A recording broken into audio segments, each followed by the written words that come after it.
Бәріңізге сәлем, сіздермен Айдана. Бүгін біз молочная девочка тортын жасайтын боламыз. Өте оңай, жасап көріңіздер. Бірінші 2 жұмыртқамызды жарып аламыз. Оның үстінен сгущенное молоко құямыз. 1,5 банкада кетеді. Ал одан кейін сары майымызды комнатный температурадағына салып, жақсылап араластырып алатын боламыз.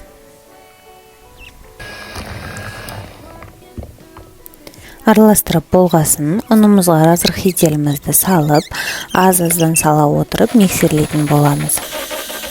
Міне осындай масса шықты. Енді біз пергамент қағазымызды алып, осылай формаға салып, дайындап алатын боламыз. Және де болғаннан соң, барлығын осының үстіне құйып шығамыз. Міне осылай жасап жатырмын, қысып алып жатырмын. Ал енді міне құйып, осылай формасына келтіріп, туралап шығатын боламыз. Және де 150-180 градуста 5-6 минуттай пісіріп алатын боламыз. Міне осындай корждар шығады, өте жұмсақ болып шығады.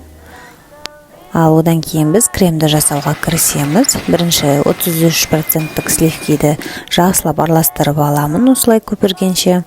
Ал одан кейін сахарны пудра салып, творожный сыр саламын. Творожный сырды бірінші бір айналдырып алдым, араластырып.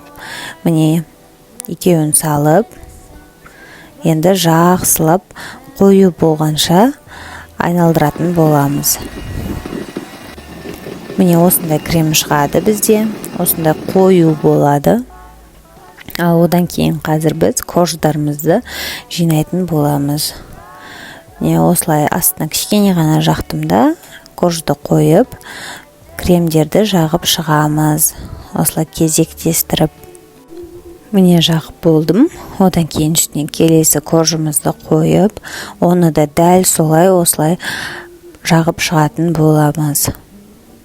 Барлығын осылай жағып, формамызға келтіріп аламыз. Болғаннан соң 30 минутта уақытқа холодильникке салатын боламыз қазір. Міне осындай болып шықты. Ал енді біз бетіне себетін крошкамызды дайындаймыз. Комнатный температурадағы сары май мен сахарны пудраны жақсылап араластырып алатын боламыз. Ал одан соң 2 жұмыртқаның белогын алып араластырамыз. Жақсылап болғаннан соң енді кішкене ұнмен сәл ғана разрыхитель қосып, оны да жақсылап араластырып, біркелкі масса шығаратын боламыз. Міне осындай масса шықты. Ал енді біз оны пергамент қағазымызға осылай жоққа етіп, жағып алып, тез пісіріп шығарамыз. Пісіп болғаннан кейін осылай түсіріп аламыз. Ал одан соң тортымызды алып, жан-жанына сеуіп шығамыз. Міне осындай.